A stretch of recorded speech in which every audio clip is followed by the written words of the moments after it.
you may be and however you may be listening. We are live in Los Angeles, iHeartRadio, Fox Sports Radio, and FS1. Christine Leahy is back from a sojourn. I do not give up details where she goes. Sojourn, a trip. Yes, it's a big word I occasionally drop. It means you're on the road, you're traveling, you're on trips, you're all over the place. You know, I did that show, American Ninja Warrior. Yes. I was in Vegas briefly. Yeah. Saw Cardi B last night, which was fantastic. How was your weekend? Hung out with my amazing daughter, co-valedictorian of her school, so I'm very fired up about that. And I'm also fired up. Let's start with this. We got our brackets. Yesterday afternoon in America. It's one of those 5, 6, 7, 8, big sporting moments in America every year. It's the bracket. They unveil it. And this morning, everybody's complaining. Of course they're complaining because we live in America where now it is the cult of victimhood. I deserve instead of I earned. Oklahoma State didn't get in. I'm supposed to be livid. They were 19-14 and sub 500 in the Big 12. Oh, my heavens, they didn't get in. So I'm losing sleep over that. Sub 500 in your own conference. Oh, my God, USC didn't get in. Oh, really? USC beat one team in this entire tournament and also at one point lost to Princeton, who finished 5th in the Ivy League. I'm supposed to lose sleep on that one. Louisville didn't get in. Yeah, they had a brothel on campus. That may have had an influence on it. Yeah, I deserve. Think of the term bubble team. That's the big term. The teams that didn't get in were on the bubble and knew they were on the bubble. Think of the term bubble. Housing bubble, stock bubble. What does that mean? It's fleeting. It will burst. Fleeting. Doesn't last long. Let's think of bubble gum, bubble bath. What does that mean? Doesn't last very long. Bubble. Expanding, quickly, about to burst, fleeting. All these bubble teams knew they were bubble teams. They were all 2.6 students with poor ACT scores, crossing their fingers they could get into the college they wanted to. And when the college says, no, we've got better options, we deserve. You didn't earn. Dickie V getting worked up because one of his coaching buddies didn't get in is pure comedy to me.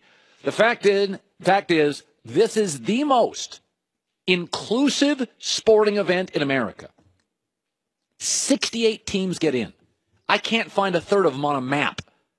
I didn't know a quarter of them were colleges. They sound like truck stops. The World Cup. Let me repeat that word. The World Cup allows 32 teams. This tournament allows 68 teams in. And they give you a lot of different ways to get in.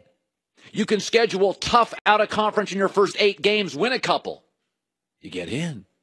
You can be really good in the regular season in your conference and impress people and get in. You can stumble in both the out-of-conference and the regular season, win your conference tournament, and you get in. They give you all sorts of ways to get in. But the number one program in America in college basketball is arguably Kentucky. Kentucky. Even John Calipari gets in yesterday, plays the victim. Here's John Calipari. How in the world can Oklahoma State be sitting home today and Oklahoma in the tournament? I see no logic. They can give me all the talk they want about early, what they did early, 14-2. There is no way in the world that Oklahoma State, if Oklahoma's in, Oklahoma State had to be in the tournament. I think it's a disgrace. I think it's an embarrassment, and it's a humiliation to what this tournament's about. Okay, that's Dickie V. I was in a car. That's Dick. Okay, let me stop that right there. Our tape guy screwed up. So that's Dickie V. Dickie V is using the term disgrace. 19-14, sub 500 in the Big 12. Dickie V uses the term disgrace. Really, that rises to disgrace. I can think of 1,000 things in America that are a disgrace. How we treat often poor people. Mental health issues aren't addressed. Disgraceful. Homeless problems. Disgraceful in big cities. Oklahoma State, sub 500 in the Big 12, didn't get in. That's a disgrace. Now, here's John Calipari. Are we ready for this? Playing the victim. Well, I was in a car with my wife, and my phone blew up. And it was like one after the other, and I didn't know there were so many ways to say you got screwed again. That's what kept hitting my phone. And I had to ask my guys, how many of you know what state Boise's in? It's Idaho. The coach at the University of Kentucky. I know it's not Harvard. The coach doesn't know where Idaho's at. It's Washington, it's the west part of the country. Oregon's, Nevada, Idaho. It's shaped like a little boot or something. Yeah. He also complained about what time they have to play, the length of the trip, the cult of victimhood. USC has one win over a team in this tournament. Oklahoma State, sub 500 in the Big 12. Louisville, a brothel on campus. John Calipari has to travel to a state he's never been to. I've never had a problem with the committee's seating. They're overwhelmingly right. That's why the 1, 2, 3, 4, and 5 seats dominate this tournament. That's why we rarely see anybody under an 8 seed do anything in this tournament other than maybe win 2 games. And by the way, I don't care where you're seated. I've always had a theory. If you pay for the wedding, you get to determine the seating chart. I've been in a couple weddings. When you pay for them, you decide who sits next to who. Okay? I'm giving you an open bar, free cake, an entertaining evening, roast beef. I'll decide where you sit. The NCAA and the networks pay for everything. If they want to put Kentucky out west, so they have to play Arizona in their second or third game, no problem whatsoever. All right, let me shift to this. So the Lakers last night hammered the Cavs in Los Angeles. Now, Lakers didn't have Brandon Ingram. Cavs didn't have Kevin Love. So what does it mean, big picture? It doesn't mean anything big picture. But I do notice this on social media. I see it a lot. There's a certain satisfaction and a celebration every time LeBron loses. He's out of here, man. In the playoffs, they're not going to last. Going to lose again to the Warriors. Cavs are terrible. They're in big trouble, man. And LeBron, of course, sees this because he hangs out on social media a lot. You do get every time LeBron loses, it's pushing him to a better situation. That last night increases the chances he'll be in Houston or Philadelphia or Los Angeles. You do realize that if he chooses Houston to play with Clint Capella, James Harden, Chris Paul, and LeBron, they're going to kick your team's arse. You do realize if he goes to Philadelphia and plays with Ben Simmons and Joel Embiid and Dario Saric and Covington, they're going to then dominate the East. You do realize if he goes to Los Angeles and plays with Brandon Ingram and Paul George and Lonzo Ball and then LeBron James, they're going to be really, really good.